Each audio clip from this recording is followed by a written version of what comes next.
গান শুনতে হবে না, ওই সিরিয়ালটা খুব ভালো হচ্ছে, একটু টিভিটা চালা। এরকম বান্ধবীর সঙ্গও করবেন না, একদম ব্ল্যাক লিস্টে ফেলে দিবে, ফোন করলেও ধরবে না। আর যেই সব বন্ধুরা বলে আজকে বাড়িতে তাড়াতাড়ি কাজটা সেরে নে, কালী মন্দিরে কীর্তন হবে শুনতে যাব, তার সঙ্গে বন্ধুত্ব করবেন। তার সঙ্গে যদি পাকাপাকি বন্ধুত্ব করতে পারো তাহলে সে তো যুগল চরণ পাবেই, সঙ্গে তোমাকেও নিয়ে যাবে। জীবনে এই রকম বন্ধু কিছু থাকা দরকার যে তোমায় গোবিন্দ চরণের সঙ্গে যোগাযোগ করিয়ে দেয়। পাওয়া যায় না, খুঁজতে হয়, অনেক কষ্টে যদি পাও তাহলে ধরে রেখো। একজন শিক্ষিত ব্যক্তি এক সাধু বাবার কাছে গিয়েছে, শোনো ভালো করে। সাধু বাবার কাছে গিয়ে বলছে, সাধু আমার খুব ইচ্ছা হয়েছে একটু ভজন সাধন করব, কিন্তু কখন করব বুঝতে পারছি না, জানেনই তো আমি ব্যস্ত মানুষ, আমার সবসময় সময় হয় না, তা হরিনাম করব, একটু ভজন করব, কোন সময় করলে ভালো হয় যদি একটু সময়টা বলে দেন। সাধুরা খুব চালাক হয় বুঝলে, কৃষ্ণ নাম হরিনাম বড়ই মধুর, যে জন কৃষ্ণ ভজে সে বড় চতুর। তা সাধু মৃদু হেসে বললেন, আহা তুমি ভজন করবে আবার সময় জানতে এলে, ঠিক আছে আমি সময় বলে দিচ্ছি। শোনো বাবা, সব সময় ভজন করতে হয় না, মরার আগে করলেই হয়। কখন হয়? যখন মরবে তার আগে করবে। সাধুর ছলনা, মরার আগে হরিনাম করে নিও, সব সময় করতে হবে না। এবার যাকে বলেছে সে তো খুব শিক্ষিত, সে বলছে, সাধু বাবা আপনি আমাকে নিয়ে ঠাট্টা করলেন কেন? ঠাট্টা করব কেন? এই যে আপনি বললেন মরার আগে ভজন করবে, আরে কখন মরবো তাই তো জানি না, মরার আগে ভজন করব মানে?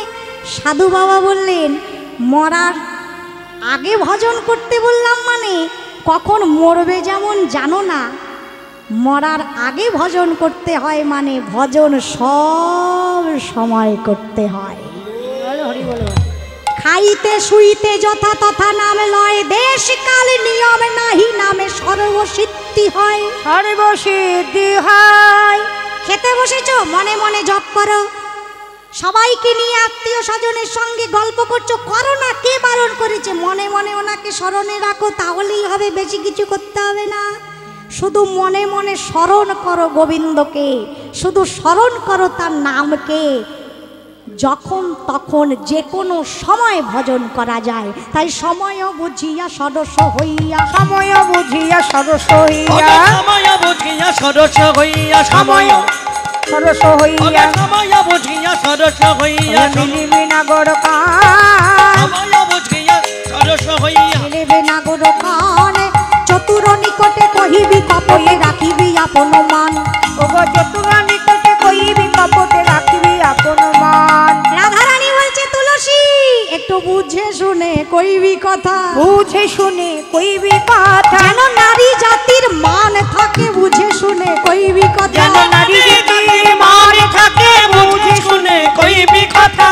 শোন তুলসী, আমার গোবিন্দ খুব চালাক তো, তুই কি একটা বলে দিবি এমন উত্তর দেবে লজ্জায় মরে যাবি, তাই একটু বুঝে শুনে গোবিন্দের সঙ্গে কথা বলবি, যেন নারী জাতির মানে থাকে, নারী জাতির মানে থাকে, এই মানের লাগি পায়ে ধরা নারী জাতির মানে থাকে, এই মানের লাগি পায়ে ধরা নারী জাতির মানে থাকে। এই মানের জন্য কত কেঁদেছিল পায়ে পড়ে গোবিন্দ, মনে আছে তো? সে মান যদি চলে যায় তাহলে সব চলে যাবে, তাই একটু বুঝে বুঝে কথা বলবি।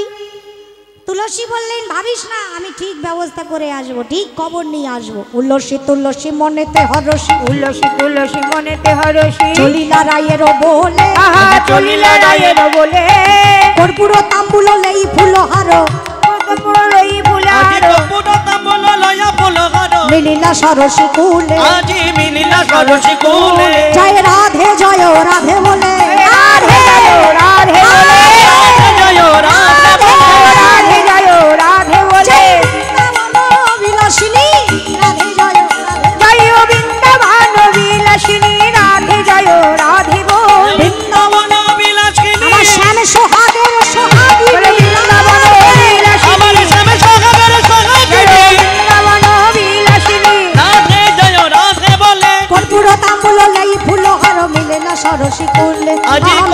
সরস্বতী কুলে আহা মিলিল সরস্বতী কুলে। তুলসী এসে দাঁড়ালেন রাধা কুণ্ডের তীরে, দেখছে দুই মাথা এক জায়গায়, একটা সুবল একটা কানাই, ফিসফিস করছে। তুলসী মনে মনে ভাবছেন নিশ্চয়ই কোথাও চুরির ফন্দি আটছে বেটারা। দেখি তো একটু পা টিপে টিপে গিয়ে কি কথা এত আলোচনা হচ্ছে। এবার তুলসী যেই পা টিপে টিপে যাবে অমনি কথা বন্ধ, কোনো কথা নাই। তুলসী মনে মনে ভাবলেন দেখলো কি করে আমি যে আসছি। গোবিন্দ মনে মনে ভাবছেন তুমি ভাবলে কি করে তুলসী, আমি দেখি নাই, তুমি বুঝতে পারো নাই, কারণ আমি তো টেরা, আমি কোন দিকে তাকিয়েছি তুমি বুঝবে কি করে। টেরা মানুষদের একটা এই স্বভাব, যার দিকেই তাকাক না কেন মনে হয় আমার দিকেই তাকিয়ে আছে। তা গোবিন্দ তো টেরা, ও কখন টেরা নয়নে তুলসীকে দেখেছে, তুলসী যাই বুঝতে পারেনি, কথা বন্ধ। তুলসী দেখিয়া তুলসী নাগর তুলসী যতনে বসাইয়া কাছে এসব দেখিয়া তুলসী নাগর তুলসী বসাইল বামে। বলি মনে রয়া কুলি কহিলা সকলি, মনে রয়া কুলি কহিয়া সকলি রায়ের গমন পুছে গো, রায়ের গমন পুছে, আজি রায়ের গমন পুছে পুছে, রায়ের গমন পুছে। তুলসী তুলসী তুলসী ডাক, এতবার ডাকছো কেন? সাড়া দিচ্ছি তো, কি হয়েছে কি? একা এলে? হ্যাঁ কি বলতে চাইছো? না মানে তুমি কি একা এলে? তুলসীও খুব চালাক তো, ঘুরিয়ে প্রশ্ন করে যে কেন, কেউ আসার কথা ছিল বুঝি? কে আসবে? না মানে ইয়ে, সত্যি বলো না, আমার রাইধনি কি আসে নাই হে, রাইধনি কি আসে নাই হে, আমার রাইধনি কি আসে নাই হে, তার পথ চেয়ে বসে আছি, তোমার সাথে রাই কি আসে নাই, তার পথ চেয়ে আমি বসে আছি, রাইধনি কি আসে নাই।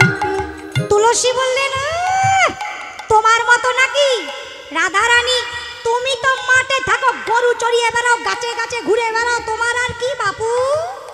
আমাদের রাধারানী রাজার মেয়ে, যখন তখন আসতে পারে, তাও আবার এই ভর দুপুর বেলা কি করে আনবো? এই যে মালা পাঠিয়ে দিয়েছে, রাধারানীর গাথা মালাটি গলায় পরিয়ে দিলেন, আর গোবিন্দের গলার প্রসাদী মালাটা নিয়ে নিলেন। সোনা গোবিন্দা, দুই বন্ধুতে মিলে তো খুব গল্প করছিলে, আর আমাকে দেখে তোমার রাধারানীর কথা মনে পড়ে গেল। ঢং। গোবিন্দ বললেন বিশ্বাস করো, আমি রাধারানীর কথা ছাড়া কোনো কিছুই ভাবছিলাম না, সত্যি।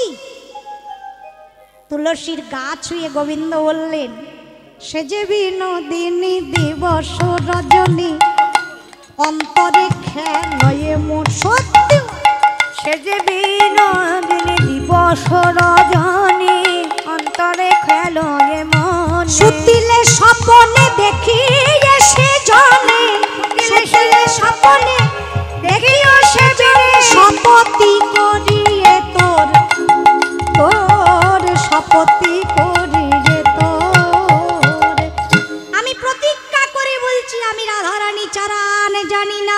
ও তুলসী একটা ব্যবস্থা করো না, কি করে আমার গোবিন্দ একটু রাধারানীর বদন আমি দেখতে পারি।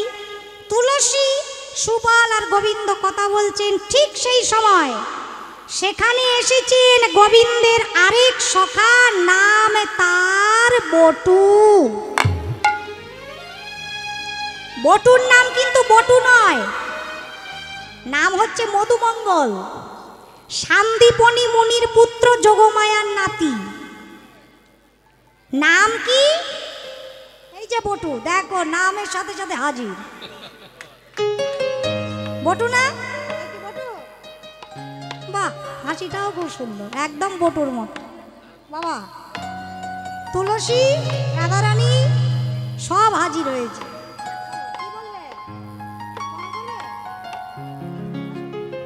এই যে যাও, পরে তুলে নেবো, ডেকে যাও, বসো বসো।